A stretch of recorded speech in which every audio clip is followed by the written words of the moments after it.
What is dark energy? According to NASA report, more is unknown than is known. We know how much dark energy there is because we know how it affects the universe's expansion. Other than that, it is a complete mystery. But it is an important mystery.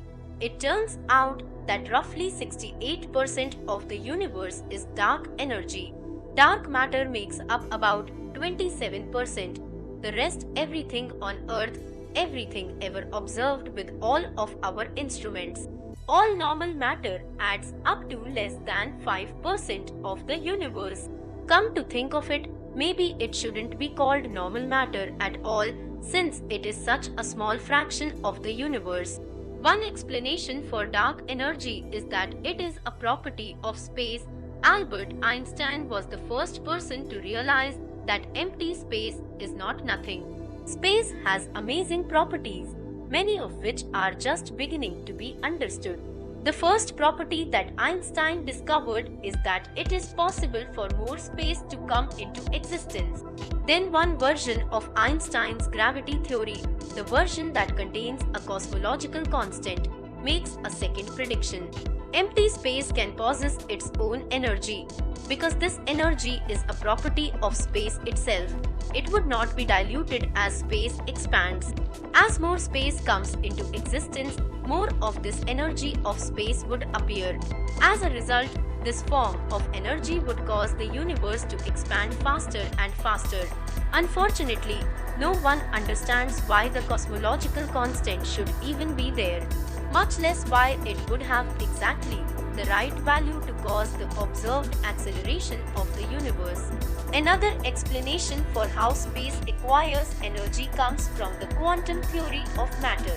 In this theory, empty space is actually full of temporary, virtual particles that continually form and then disappear. But when physicists tried to calculate how much energy this would give empty space, the answer came out wrong by a lot. The number came out 10,120 times too big. That's a 1 with 120 zeros after it. It's hard to get an answer that bad, so the mystery continues.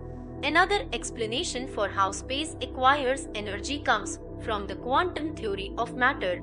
In this theory, empty space is actually full of temporary, virtual particles that continually form and then disappear.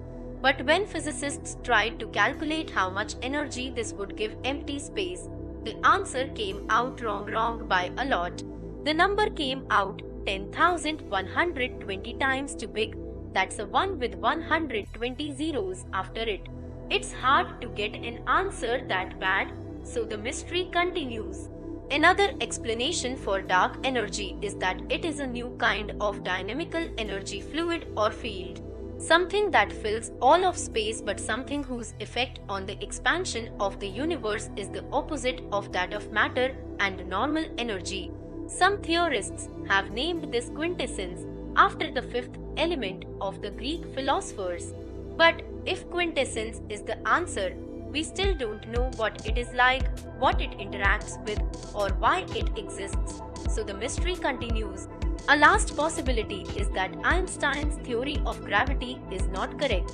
That would not only affect the expansion of the universe, but it would also affect the way that normal matter in galaxies and clusters of galaxies behaved. This fact would provide a way to decide if the solution to the dark energy problem is a new gravity theory or not. We could observe how galaxies come together in clusters. But if it does turn out that a new theory of gravity is needed, what kind of theory would it be?